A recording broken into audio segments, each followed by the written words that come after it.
is Recepit, and you're tuned into the weekly trading fandom show here being broadcast at CKMS Sound FM 1.3 on the FM dial. Basically, the weekly trading fandom show is a fantastic show that encompasses everything that's wonderful and fantastic about gaming, comic books, movies, TV shows, and a whole bunch more. And we, once again, are here at CKMS Sound FM 1.3 on the FM dial. Plus, on top, you can always dial us in on your favorite media device at www.soundfm.ca and just click on that little listen icon thing. But however, let's just say your radio's not working and your TV is fully functional. You can dial us in on the Rogers Television Network, which is 146. Plus, on top of that, you could use your favorite mobile media device and tune us in at www.thewtfshow.com/live. That's right, folks. You could see us live in person over the interwebs as we're screaming into the mic and talking about everything that's wonderful, fantastic happening today. So, with that being said, again, my name is Recepit. I am the host of the show. And basically, our PA seem to be MIA for today. I don't know what's going on, but hopefully they'll return shortly. And I'll have to activate the Cortex bombs that I've carefully placed in the back of the brain stems. And, yeah, some good stuff. But however, someone who is here today is our co-host, the person that's always running the board for us, 2.0. Sir, how are you today?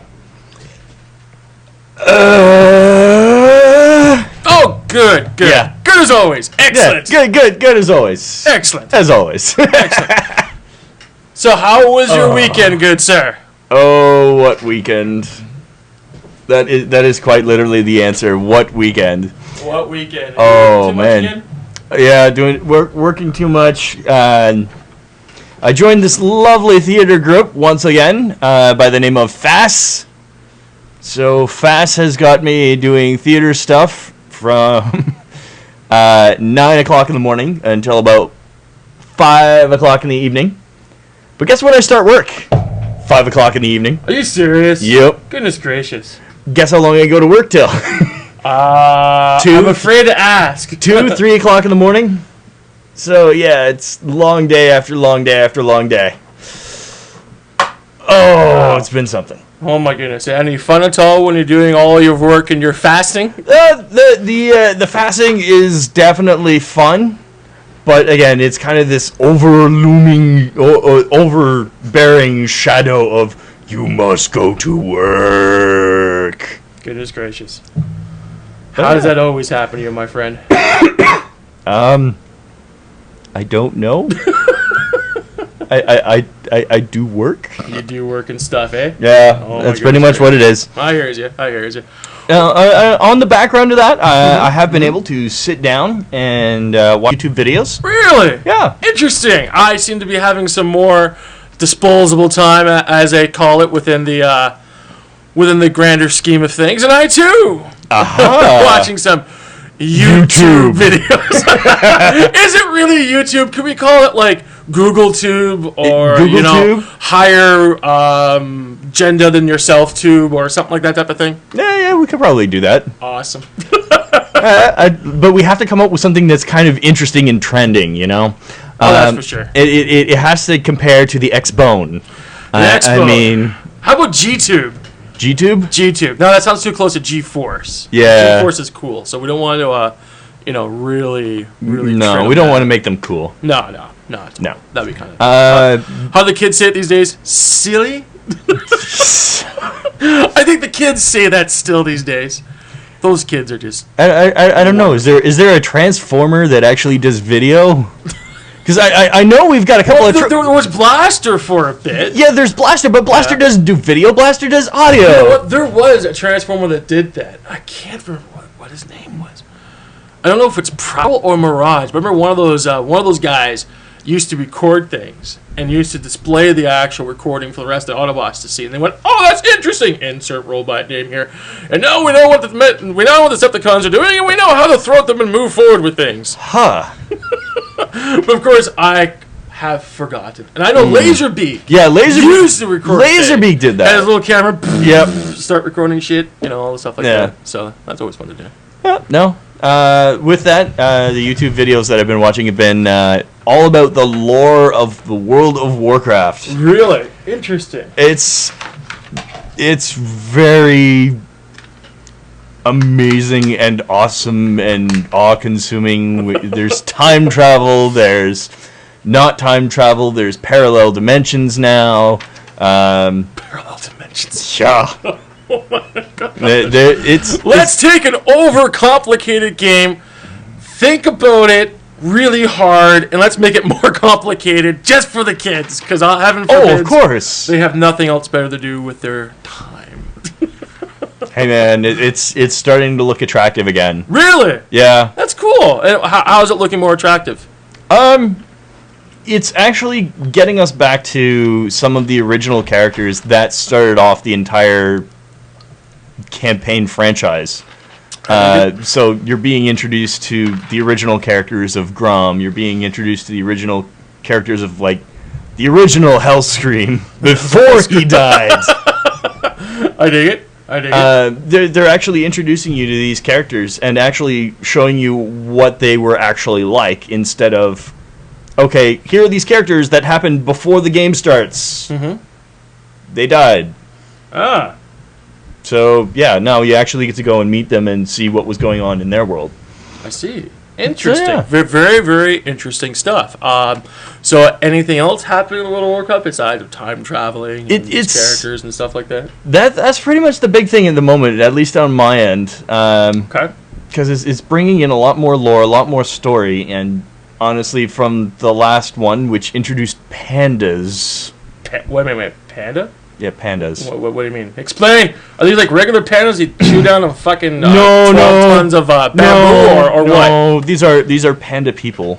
Panda people. Oh, Jesus. All right. To me, it kind of went a little silly. I mean, yes, the panda people are kind of part of the lore, but I don't find this interesting. But now that they've added, I find that very interesting because what's that panda movie that Jack Black played in and still does in TV? You know the one. Kung Fu Panda? That's it. Yeah. So are you telling me there's Jack Black Kung Fu Pandas within World of Warcraft now? Yes. Interesting. There have been. How are the kids taking to that? There have been for they have been for a while. Okay. Overall, the general subscription base for World of Warcraft has gone down. All right. Like, oh, really? How overall? Not too badly. They've lost a couple of million. A couple of million. I like how they said it. And it's only just a couple million people. in comparison, only to have their problems. You know what I mean? Like, I mean, in comparison, they were sitting on, like, what, several billion players. Okay. Several billion. Oh, goodness. So they had a lot of people playing it, and now that they've lost, they lost a couple of million. Oh well. Oh well. We'll get some more kids somewhere. We'll get some more kids somewhere. Yeah. How are the people across the pond doing? Yeah, pretty much. I can still see the meetings these days. Go, we lost a couple million. No problem. We got the whole UK territory that we could just, tap into and use and stuff like that. Yeah. We could of do course, that. Of course. Yeah. But now, like, the thing is, like, the game is getting older, so they have to release new expansions very, very quickly. Okay. So there was one last year, which was the introduction of the panda people, or Pandarians. Seriously? Yeah, they are Pandarians? the Pandarians. Oh my goodness. Yeah.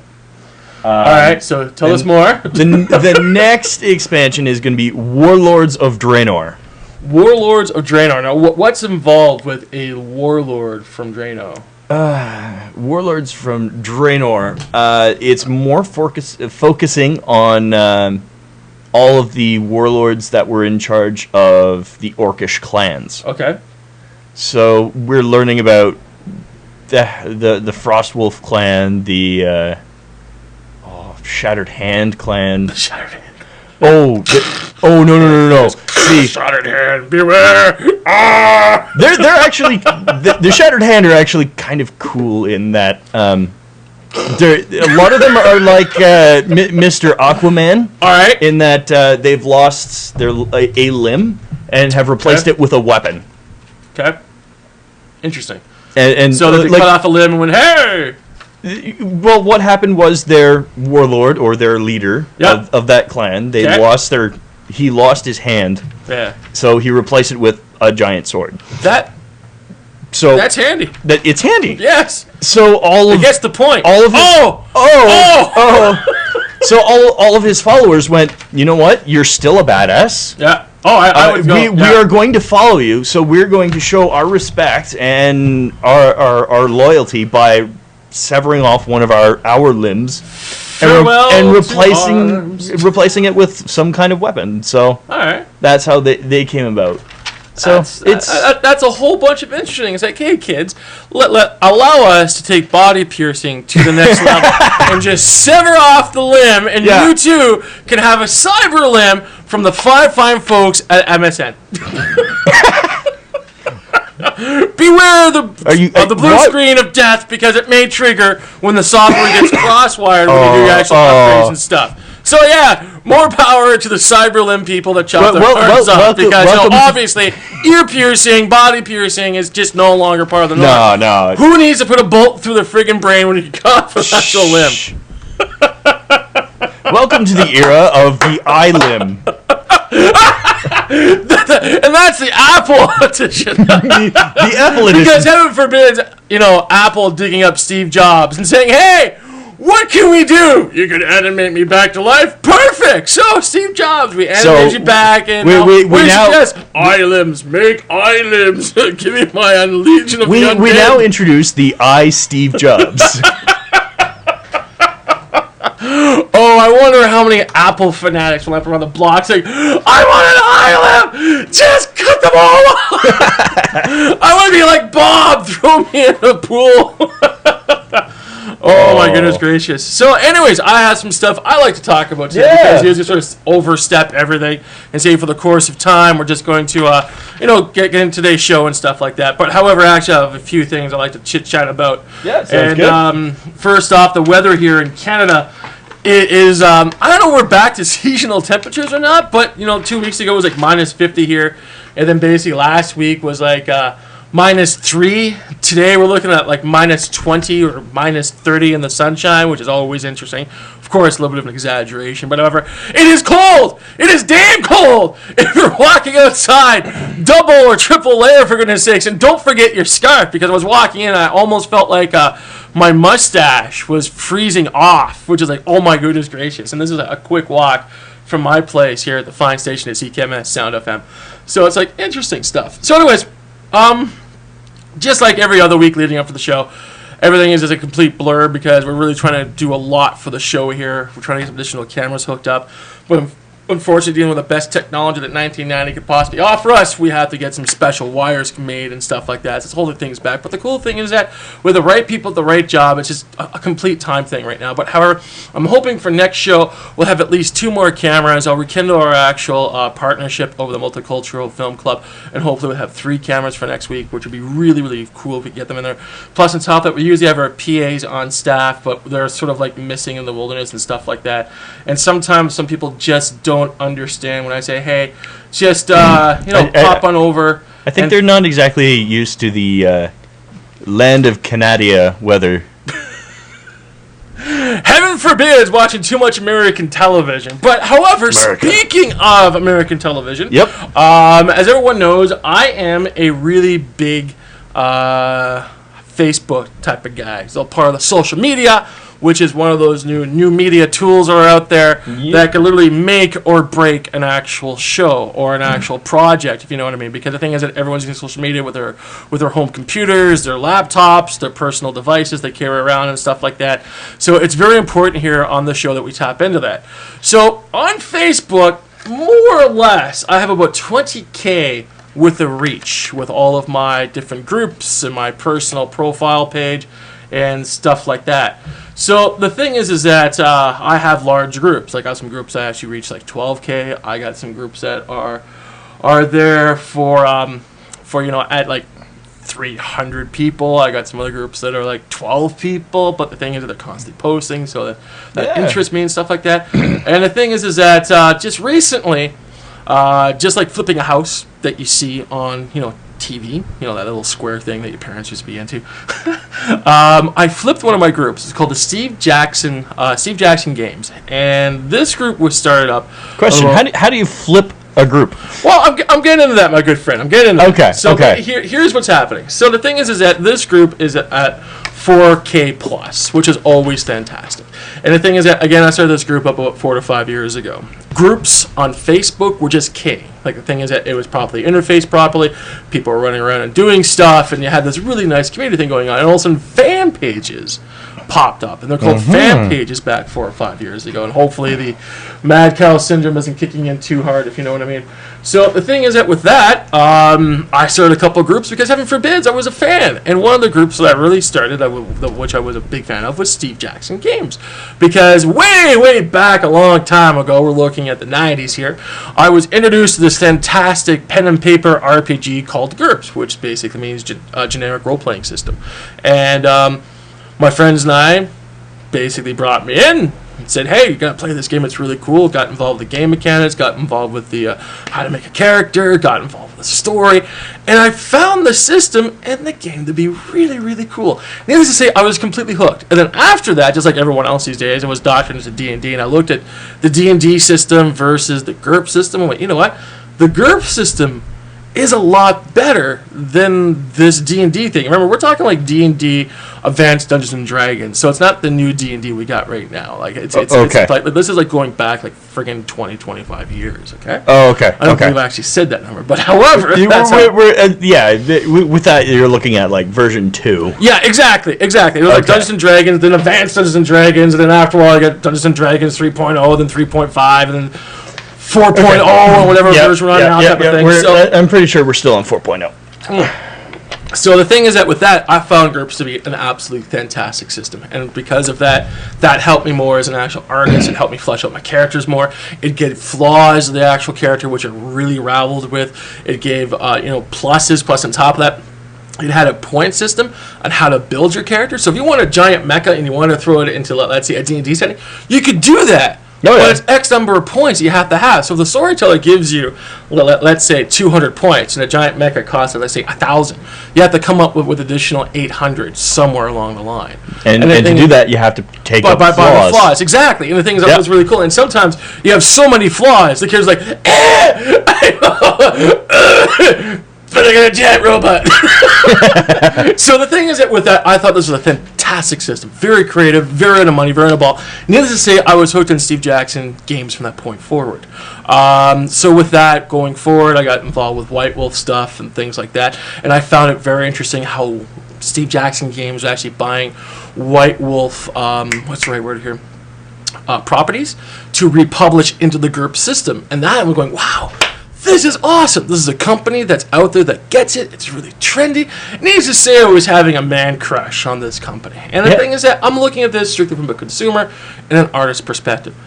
Lots of fun. So needless to say, and the point of all this, Facebook opens up their fan pages. I make a fan page for Steve Jackson Games, put it up there. That's it. Plus, on top of, remember, back 4 to 5 years ago, Steve Jackson Games was not involved with the social media thing at all. They were just focusing on their website and their forums, and that was it. So at that point in time, I'm going, hey, I'm a fan. Plus on top of that, right on there, make sure it's labeled as community, so it's not like a business thing. Plus on top of that, on the actual page itself, I said, for Steve Jackson fans, by Steve Jackson fans. So hopefully, people will click into that and kind of going, this is a fan page for Steve Jackson Games. I get it. I'm a fan too. We'll put it up there. Plus on top of that, everyone knows I got the HD Super AD thing going on. Yep. So the thing is that besides talking about what Steve Jackson Games is, I basically label that more as in gaming. Plus on top of that, hey, I like talking about comic books, and talking about comic books TV is kind of cool. And heaven forbid, I like movie stuff. So let's have a group that talks about all this stuff. Yeah. So I'm throwing this stuff on, lots of fun, etc., etc., etc. I leave it alone for a bit. Again, 5 years ago, and I come back to it, and all of a sudden 500 people show up. I'm like, that's pretty cool. The community's talking to themselves. They think this game's better, or this game's better. This TV show's cool. This movie's crap. That type of thing. No big deal. And the thing is that, again, I come back to it like 2 years later, and it's just growing exponentially. So the thing is, it jumps from like 500 to like 2,000. At that point in time, I'm going, hey, maybe it's time I get involved with my fiery fingertips and, give them some more content to talk about and stuff like that. So this is I'm cultivating this group, building it up, and at the same time making sure that people know that this is not Steve Jackson himself or the corporation of Steve Jackson Games. This is a fan page. And now, here's where things kind of go a bit sour. About 2 to 3 years ago, oh my goodness, I'm taking too much time up here, but I'll do what I can to speed things up. Oh, good. There is this conspiracy theory / disc jockey known as Alex Jones, who runs a show called InfoWars. And of course, he's in the InfoWar, making sure the Illuminati and the international bankers not take full advantage of us and making sure our actual rights are being protected. Blah, blah, blah, blah. I got involved with this guy for a while, and the thing is, I'm going, oh my goodness, what's going on here? I'm all upset and confused now because it's the first time I'm hearing about this, and it's just wave after wave. Alex Jones just punching in the face constantly about all these horrible things the New World Order is doing to you, and so forth and so forth. Seems to say me being an artist, a little depressed. But however, we punch through because I'm just built for that type of stuff. You know what I mean? So, but however, here comes the funny part. Steve Jackson Games made this fantastic card game called The Illuminati. And from this, it's about the New World Order. And what you play is an international banker trying to control the mass media. And when you control the mass media and certain influence groups, you can start controlling the world type of thing. So it's really, really cool. Basically, like you're looking down, being a puppet master, basically getting all the people doing your bidding and stuff like that. Yep. And there's like lots of money involved and stuff like. And regardless, great card game. Now, the funny thing is, Illuminati was based on a series of books from the 60s and the 70s, if I'm not mistaken. So the thing is that what Alex Jones is talking about has been involved in literature for a very, very long time. And at that point in time, I kind of realized that, hey, these issues that Mr. Jones is talking about has been around for a while. And what he's really complaining about is how the U.S. government is implicating these plans. Because if you look back at past culture, pulp culture, books and movies and stuff like that, there's a lot of hints that are going on. So basically, the similarities are extremely there. So I'm putting 2 and 2 together and getting, 0.145, which is pie, because I like eating pie. So the thing is that what was happening back then is I was getting all of these messages saying that I was a piece of shit because I'm Steve Jackson, and I had these Illuminati games that are going on, basically brainwashing children and stuff like this. It's like heavy, heavy, heavy stuff. And I'm just going, I don't get this. I'm this fat guy, at the age that I'm at, trying to cultivate this wonderful community, talk about gaming and stuff like that. And I got these naysayers just throwing this at them. So I'm being bombarded by that. But however, the thing is that I push it back. I put those mofos in their place. I say, look, this is what's going on. This is a fan page. This Illuminati stuff. Here's some verbal diarrhea for you. You're completely out of line by doing this, and go away. Don't talk to me. And Facebook, send them to the cornfield. Screw them. So we fast forward 2 years to recently. I get a couple of messages from Steve Jackson Games headquarters stating that I'm using intellectual property for my actual fan page called Steve Jackson Games. And I go, well, that's wonderful. What do you want to do? They basically say, change the name or we're shutting your page down and killing your community. I went, wow, that's awesome. Because of all of the man love I have in Steve Jackson Games, been cultivating this community for a long time, and I get messages like this. I'm paraphrasing, of course. Yeah, but obviously. However, this is the diss of it. So at that point in time, I recently lost a CM Punk page to WWE, and they killed the community outright. They basically told Facebook, and how Facebook works is that you get a message, you're done, it's gone. So I lost 2K with the members. My community disappeared. So the thing is that with this, I'm sitting back going, hey, there is no way, and the reset bit means no way that this is going to happen for a second time. So from there, I contacted people at Facebook and said, hey, look, I want to flip this name to this name, because the thing is that the content of the page has been the same. Regardless of people saying, hey, you're not Steve Jackson. I go, no shit. And I lead them towards the actual, this is a community page, blah, blah, blah type of thing. And it's just really weird, because the thing is that a lot of people thought that the page it was running was the official Steve Jackson Facebook page. But meanwhile, back 4 years ago, leading up today. Steve Jackson has their own fan pages. They got 2 of them, for goodness sakes. And one of them's at 7,000K, the other one's at 5,000K. So here I am with my 4K page, advertising for this company, because that's what it is constantly. But the thing is, we're not talking about Steve Jackson Games, because I'm not that single-minded, talking about a single entity company. And it's like, what the hell is this? So the thing is, I'm being hit by this Illuminati,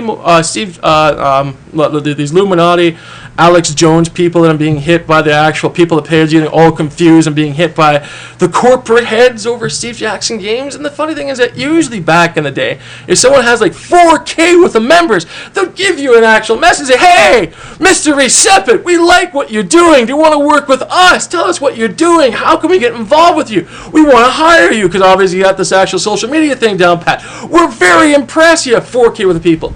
Nothing like that at all. And on top of that, when this first Steve Jackson message came in, I was starting to get inundated by Steve Jackson's staff saying, how could you do that to us? You're taking away from our things, and you have this page set up. You're basically advertising us falsely. And I'm going, what's going on here? So I just don't get it. I really freaking don't get it. So basically, to save the community that I built and the users on this board built, I flipped it over the weekly trending fandom show so we could continue talking about gaming, comic books, TV shows, and movies. And the funny thing is, once the flip happened last night, some of the people are dropping off, which is understandable. But however, long story short, this is what my goal is moving forward. The content we talk about is perpendicular. Plus, on top of that, hopefully we could get some more people involved with our weekly training fandom crew on a virtual level and have actual conversations going back and forth, because I'm very appreciative with the individuals who will stay by this group, and also I'm appreciative of the individuals who will engage with us with our postings, other stuff like that. And the thing is that, unlike being like Steve Jackson Games Incorporated or these Alex Jones people and stuff like that, we're moving forward in a positive manner. And I think that is more important than anything else. And this is why the actions have been taking place as they did. So where does that leave us? We have the weekly training fandom page, which is basically, find that on the Facebook search engine, and now we have the weekly training fandom show, which you could find on the actual search engine. And the thing is that I'll put some new URLs in there and stuff like that. So I guess moving forward from here, I want to thank everyone who's involved with the page. It really means a lot to me, and I'm hoping people will stick with us over the many, many broadcasts. We now have a platform that users could actually talk to us with, and we could bring that positivity into our live radio show that has a television affiliate at Rogers at 946, and also being part of our live stream. So I think I've created a win-win situation, but it's too bad that people at Steve Jackson Games missed out on this, and it's the way that the old ball bounces. So that's my little rant. Yeah, that's quite the rant. Awesome. So with that being said, let's take our first break, and let's come back with some more weekly training fandom goodness. How's that sound, 2.0? Sounds good to me. Perfect.